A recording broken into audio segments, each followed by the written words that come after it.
बहुत सारे tuition teachers का सवाल होता है कि बच्चों को पढ़ाई में इंटरेस्ट कैसे दिलाएं, और दूसरा सवाल स्टूडेंट्स बढ़ाने के लिए एडवर्टाइजमेंट करें या कुछ और। तो मेरा जवाब तो यही रहेगा कि अगर बच्चे खुश हैं, सीख रहे हैं और ट्यूशन आना पसंद करते हैं तो वही बच्चे आपके सबसे बड़े एडवर्टाइजर्स बन जाते हैं। आज की वीडियो में मैं आपको ऐसे कुछ सीक्रेट टिप्स मेरे बताऊंगी जो बच्चों को ट्यूशन कैसे लेती हूँ और बच्चों को इंटरेस्ट कैसे दिलाया जाता है, जिससे बच्चे पढ़ाई भी करते हैं, एंजॉय भी करते हैं और कभी कभी अपने फ्रेंड्स को भी ट्यूशन ज्वाइन करवा देते हैं। चलो देखो, पहले बात करते हैं क्लास शुरू होने के पहले। तो जैसे देखो, जब बच्चे तुरंत क्लास में एंटर करते हैं, बच्चों को थोड़ा कॉन्वर्सेशन करिए उनके साथ।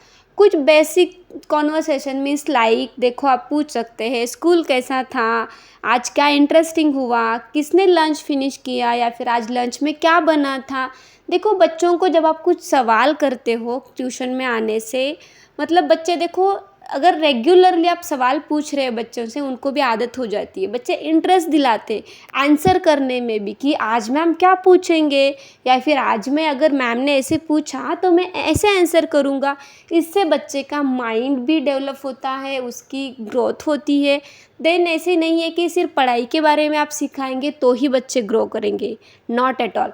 आपको बच्चों को बेसिक कम्युनिकेशन हो, सोशल इंटरेक्शन हो, या फिर बेसिक मैनर्स, बेसिक डिसिप्लिन, ये भी बहुत इम्पॉर्टेंट है। देखो, अगर ये बच्चे अभी इस एज में नहीं सीखेंगे तो कब सीखेंगे। मोस्टली जो प्री स्कूल जॉइनर्स होते हैं, देन या फिर 7 to 11 ईयर्स के बीच में के बच्चे होते हैं, इनको भी हम जो बेसिक सोशल इंटरेक्शन होता है, या सोशल कम्युनिकेशन हो, या फिर बेसिक डिसिप्लिन या मैनर्स हो, इसी एज में सिखा सकते। देखो, इन बच्चों को लाइफ में, जैसे अभी फॉर एग्जांपल हम हो, या फिर जो बड़े बच्चे होते हैं, या फिर उनको तो देखो लाइफ टाइम के लिए एकेडमिक्स जो एजुकेशन रहेगा ये तो करना ही है। बट जो बेस है उनका, वो बेस अगर जो मैनर्स होता है, डिसिप्लिन होता है, कम्युनिकेशन हो, अगर ये अभी अच्छे से हो पाएगा तो ही वो आगे ग्रो कर पाएंगे। अगर उनको बेसिक बेस ही उनका क्लियर नहीं है तो हम आगे पढ़ाएंगे या फिर जो भी बोलेंगे उसका कुछ भी इम्पैक्ट नहीं होगा। देखो, सारे बच्चे तो सेम नहीं होते हैं, बट स्टिल आपको क्या करना है, बच्चों को पढ़ाने से पहले उनका बेस क्लियर करो। मेन देख लो पहले कि किस बच्चे में क्या इम्प्रूवमेंट करने की ज़रूरत है, किस बच्चे को कहाँ फोकस करने की ज़रूरत है। तो हर बच्चा अलग होता है। और देखो, आजकल के बच्चे जैसे ही अभी ये फास्ट, मतलब लाइक देखो, इंस्टा हो, यूट्यूब हो, फास्ट कंटेंट देखते हैं बच्चे। सो इवन बच्चों का जो अटेंशन स्पैन रहता है लिमिटेड रहता है। सो ये भी सोचना बहुत इम्पॉर्टेंट है कि जो भी हम बच्चे को सिखा रहे हैं, फॉर एग्ज़ाम्पल जो छोटे बच्चे हैं उनको अगर एक पॉइंट आप एक्सप्लेन कर रहे हो, एक बार समझा दिया और उनको क्लियर हो जाता है, ऐसे नहीं होता है। सो कई बच्चे होते हैं उनको हो भी जाता होगा, बट स्टिल आपको उनको रिपीट करने की ज़रूरत है। एक पॉइंट, एक टॉपिक को आप 2-3 बार एक्सप्लेन करो। अगर बच्चे को फर्स्ट टाइम में ही समझ में आया है, आपको लग रहा है कि बच्चे को समझ में आया, देन उसको सवाल करिए कि आपको ये जो कॉन्सेप्ट है आपको मुझे समझानी है, तो आप कैसे समझाओगे। सो बच्चे का भी कॉन्फिडेंस बढ़ेगा। अगर बच्चे को समझ में आया है तो वो जब खुद से आपको एक्सप्लेन करेगा तो उसका और अच्छे से डाउट क्लियर होगा, कॉन्सेप्ट क्लियर हो जाएगी। सो ये मेथड ज़रूर यूज़ कीजिएगा। नेक्स्ट मैं बताना चाहूँगी, आप रैपिड फायर से शुरू कर सकते हो।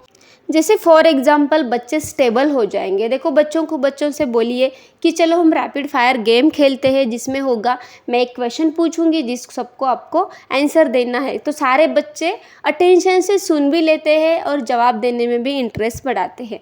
सो जैसे फॉर एग्जांपल आप पूछिए बच्चों को 5 का टेबल बोलो, इंडिया की कैपिटल क्या है, नाउन क्या होता है, 7+8 कितना होता है। जो फास्ट स्पीड में बोलेगा, देखो बच्चे, अगर आपने बोला जो फास्ट स्पीड में आंसर करेक्ट आंसर देगा उसके लिए चॉकलेट दूंगी, या फिर जो भी होगा, इससे बच्चे इंटरेस्ट से सुनते हैं। देखो, छोटे बच्चों का अगर आपको इंटरेस्ट बढ़ाना है तो ऐसे ही कुछ करना होगा। ये रैपिड फायर रिवीजन भी करता है। देखो, जैसे बच्चों का फोकस भी एक्टिवेट करता है, बच्चों को गेम जैसा भी फील होता है, और मुझे पता चल जाता है कि किस किस टॉपिक पर और काम करना चाहिए, या फिर कौन से बच्चे में क्या इम्प्रूवमेंट करने की ज़रूरत गलत है। देखो जैसे मैंने ऑलरेडी बताया कि बच्चों का अटेंशन स्पैन कम होता है, सो आप एक ब्रेक दे दीजिए बच्चों को। जैसे फॉर एग्ज़ाम्पल आप अभी 20 मिनट्स आपने लर्निंग हो गई, आपने थोड़ा सा जो भी टॉपिक था एक्टिविटी ले ली है, बच्चों को डिस्कस किया है या फिर जो भी हो, आपका 20 मिनट्स हो गया, एक छोटा सा ब्रेक दे दीजिए। जैसे फॉर एग्ज़ाम्पल उस ब्रेक में आप जैसे बच्चों को स्टैंड अप कर सकते हैं, सिट डाउन कर सकते हैं, देन जैसे लाइक आप थोड़ा सा वार्म अप करवा लीजिए बच्चों से 2 मिनट्स का, 5 मिनट्स का, या फिर बच्चों को फिर से सिट डाउन करके फिर बैक टू वर्क कर सकते हो। देखो इससे बच्चे क्या होते हैं कि सेटल जल्दी होते हैं, बच्चों का कंसंट्रेशन बढ़ता है। और मेन पॉइंट नेक्स्ट बताना चाहूँगी कि रियल लाइफ एग्जांपल्स यूज़ करने हैं। जैसे बच्चों को अगर आप कोई कॉन्सेप्ट क्लियर करवा रहे हैं, मैथ हो या इंग्लिश हो, इसमें इंटरेस्ट कैसे बढ़ाएं? देखो रियल लाइफ एग्जांपल्स यूज़ करने हैं। फॉर एग्जांपल परसेंटेज को आप शॉपिंग से जोड़ देते हैं तो अगर अच्छे से समझ जाते हैं बच्चे। साइंस को डेली लाइफ से जोड़ दीजिए। ग्रामर्स को फ़नी सेंटेंसेस यूज़ करके सिखाइए। देखो ग्रामर में बहुत इंपॉर्टेंट है कि फ़नी सेंटेंसेस आप यूज़ करके बच्चों को बहुत अच्छे से उनकी कॉन्सेप्ट क्लियर कर सकते हो। जब बच्चे देखते हैं कि पढ़ाई उनके रियल लाइफ से कनेक्टेड है तो उनका इंटरेस्ट ऑटोमेटिकली बढ़ जाता है। अगर इन सब्जेक्ट के बारे में अगर आपको सेपरेट हर एक पॉइंट से वीडियो चाहिए कि रियल लाइफ कैसे एग्जांपल्स देने हैं, मैथ हो, इंग्लिश हो, साइंस हो या ग्रामर हो, कमेंट कीजिए। कमेंट में बताइए कि आप कौन से सब्जेक्ट के ऊपर रियल लाइफ एग्जांपल्स चाहते हो, तो मैं उसके बारे में वीडियो आपको ज़रूर शेयर कर दूँगी। देन और एक सीक्रेट है जो मेन सिर्फ टॉपर्स पे फोकस नहीं करना है, वीक स्टूडेंट्स को भी इक्वल अटेंशन देना है। कई बार वीक स्टूडेंट सिर्फ कॉन्फिडेंस की वजह से पीछे होते हैं। जब उनकी छोटी अचीवमेंट की भी तारीफ़ होती है तो और ग्रेजुअली इम्प्रूव करने लगते। सो जब पेरेंट्स इम्प्रूवमेंट देखते हैं तो उनका ट्रस्ट भी बढ़ता है।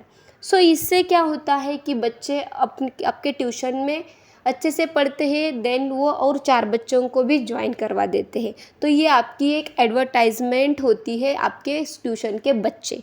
सो नेक्स्ट वन बताना चाहूँगी, स्मॉल रिवॉर्ड्स का मैजिक तो बहुत असर करता है बच्चों पे। देखो बच्चों को मोटिवेशन पसंद होती है, इसलिए कभी कभी star, stickers, good work stamps या क्लास चैम्पियन लिटल ये देना बहुत ज़रूरी है। सो ध्यान रहे रिवॉर्ड बहुत एक्सपेंसिव नहीं होना चाहिए, रिकॉग्निशन की काफ़ी होती है। देन बच्चे अप्रिशिएशन के लिए अमेजिंग एफर्ट करते हैं। देखो एप्रिशिएशन एक ऐसा जादू है, मैजिक है कि आप किसी को अप्रिशिएट करते हो तो वो और अच्छे से काम करते हैं। तो बच्चे का माइंड भी वैसे ही ग्रो होता है।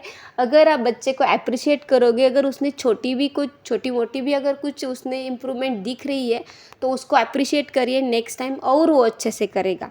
सो ये बहुत मैजिकल थिंग है कि आप बच्चे को अप्रिशिएट करो।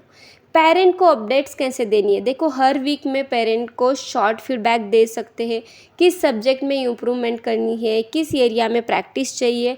पेरेंट्स को लगता है कि टीचर जेन्युइनली उनके बच्चे की प्रोग्रेस पर काम कर रही है और ट्रस्ट बिल्ड होता है। ट्रस्ट ही ट्यूशन ग्रोथ की सबसे बड़ी की है। सो ट्रस्ट बहुत इम्पॉर्टेंट है। देखो एंड में बताना चाहूँगी, कोई भी एडवर्टाइजमेंट इतनी पावरफुल नहीं है जितनी एक हैप्पी स्टूडेंट की रिकमेंडेशन होती है। सो ध्यान रहे कि आपके स्टूडेंट हैप्पी रहे, वो अच्छे से ग्रो करे, वो उनको अच्छे से अटेंशन मिले। सो देखो अगर आप भी ट्यूशन पढ़ाते हो तो ये सारे पॉइंट्स आपको ध्यान में रख के बच्चों को पढ़ाना है, तो रिजल्ट भी आता है और ट्यूशन भी ग्रो करती है। अगर आप टीचर हैं तो कमेंट करके बताइए कि आपकी क्लास की फेवरेट एक्टिविटी कौन सी है। वीडियो पसंद आई तो लाइक कीजिए, शेयर कीजिए। मिलते हैं नेक्स्ट वीडियो।